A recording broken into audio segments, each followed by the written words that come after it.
விழுப்புரம் திரௌபதி அம்மன் கோவில் திறக்கப்படாததை கண்டித்து ஆலய பிரவேச போராட்டம் நடத்துவதாக நாம் தமிழர் கட்சியின் தலைமை ஒருங்கிணைப்பாளர் சீமான் அறிவித்ததும் இன்னும் ஒரு வாரத்தில் கோவில் திறக்கப்படும் என்று இந்து சமய அறநிலையத்துறை அமைச்சர் சேகர்பாபு அறிவித்துள்ளார்.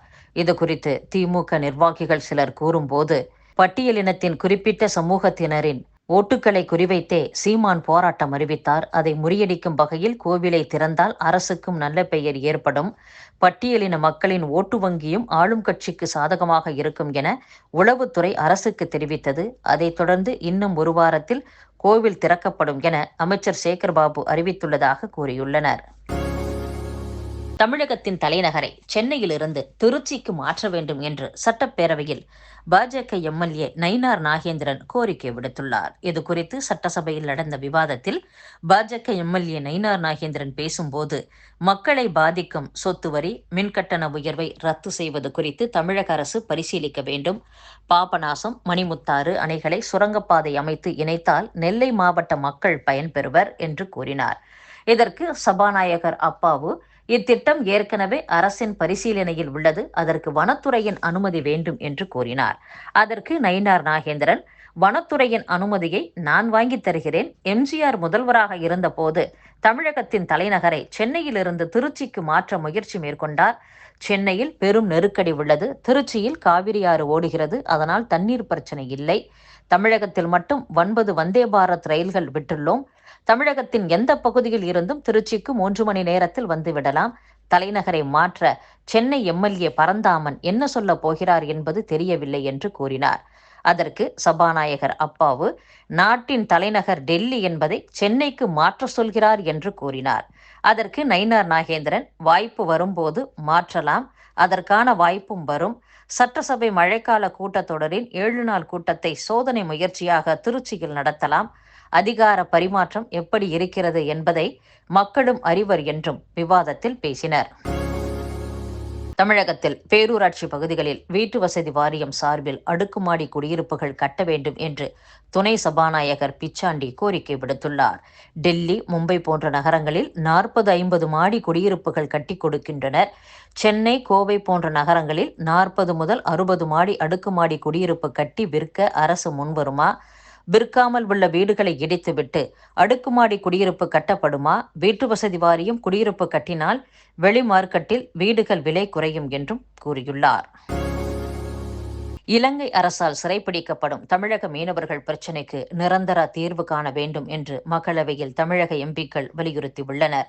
கடந்த 6 மாதங்களாக 20 மீனவர்கள் இலங்கை சிறையில் உள்ளதாகவும், இது தவிர ராமேஸ்வரம், புதுக்கோட்டை மற்றும் பிற இடங்களில் இருந்து 70க்கும் மேற்பட்ட மீனவர்கள் பல்வேறு சிறைகளில் வைக்கப்பட்டுள்ளனர். பிரதமர் மோடி விரைவில் இலங்கைக்கு பயணம் மேற்கொள்ள உள்ள போது அந்நாட்டு அதிபருடன் இது குறித்து பேசி நிரந்தர தீர்வு காண வேண்டும் என்றும், இலங்கை, இந்திய, தமிழக மீனவர்களுடனும் இருநாட்டு அரசுகளின் பிரதிநிதிகளுடனும் நீடித்த அமைதி ஏற்பட ஒப்பந்தம் ஏற்பட வேண்டும் என்றும் கூறியுள்ளனர். இதுகுறித்து திமுக எம்பி கனிமொழி கூறுகையில், தமிழக மீனவர்களின் 200க்கும் அதிகமான படகுகளை இலங்கை கடற்படை சிறைப்பிடித்துள்ளது. அவற்றை அந்நாட்டு அரசு நாட்டுடைமையாக்கி கொண்டுள்ளது. படகுகளை பறிகொடுத்த இந்த மீனவர்களுக்கு மத்திய அரசும் மீன்வளத்துறையும் இழப்பீடு வழங்குமா என்றும், இந்த விஷயத்தில் தமிழக அரசு மிகுந்த அக்கறையாக உள்ளது என்றும் கனிமொழி பேசியுள்ளார். வங்கிகளில் நகைக்கடனை புதுப்பிக்க வெளியிடப்பட்ட புதிய வழிகாட்டுதல்களை ரிசர்வ் வங்கி திரும்பப் பெற வேண்டும் என்று மாநிலங்களவையில் மதிமுக பொதுச் செயலாளர் வைகோ வலியுறுத்தியுள்ளார்.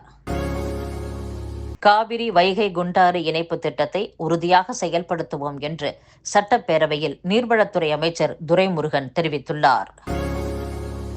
உங்கள் தொகுதியில் முதல்வர் திட்டம் கட்சி பாகுபாடின்றி நிறைவேற்றப்படுவதாக முதலமைச்சர் மு.க.ஸ்டாலின் தெரிவித்துள்ளார். மொழிக் கொள்கையில் முதலமைச்சர் மு.க.ஸ்டாலின் முன்மாதிரியாக செயல்படுகிறார் என்று இந்திய கம்யூனிஸ்ட் கட்சியின் தேசிய பொதுச் செயலாளர் டி. ராஜா பாராட்டு தெரிவித்துள்ளார். RSS கொள்கைகளை மட்டுமே பின்பற்றக்கூடிய கட்சியாக பாஜக உருமாறி இருப்பதாகவும், பெருநிறுவனங்களின் சுரண்டலுக்காக செயல்படுகின்ற அரசாகவும், கல்விக் கொள்கையில் இந்திய கூட்டாட்சி நெறிமுறைகளை தகர்த்தெறியும் அரசாகவும் மத்திய பாஜக அரசு செயல்படுகிறது என்றும், மத்தியில் ஆளும் பாஜகவிடமிருந்து நாட்டை காப்பாற்ற வேண்டும், மக்களை மீட்டெடுக்க வேண்டும் என்ற அடிப்படையில் இடதுசாரி கட்சிகள் ஒன்றுபட்டு செயல்பட்டு வருகிறோம். முதலமைச்சர் மு.க.ஸ்டாலின் மொழிக் கொள்கை, கல்விக் கொள்கை உள்ளிட்டவற்றில் முன்மாதிரியாக செயல்படுகிறார். மேலும் இந்திய ஒற்றுமை காக்கப்பட வேண்டும், மாநில உரிமைகள், தமிழ்நாடு உரிமைகள் காக்கப்பட வேண்டும் என அவர் தொடர்ந்து செயல்பட்டு வருகிறார்.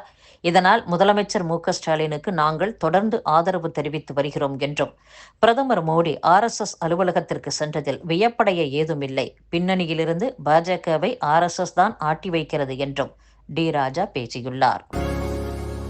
தமிழகத்தில் மாதந்தோறும் மின் கணக்கீடு செய்யும் முறை 6 மாதங்களுக்குள் அமல்படுத்தப்பட வாய்ப்புள்ளதாக மின் வாரிய அதிகாரிகள் தெரிவித்துள்ளனர்.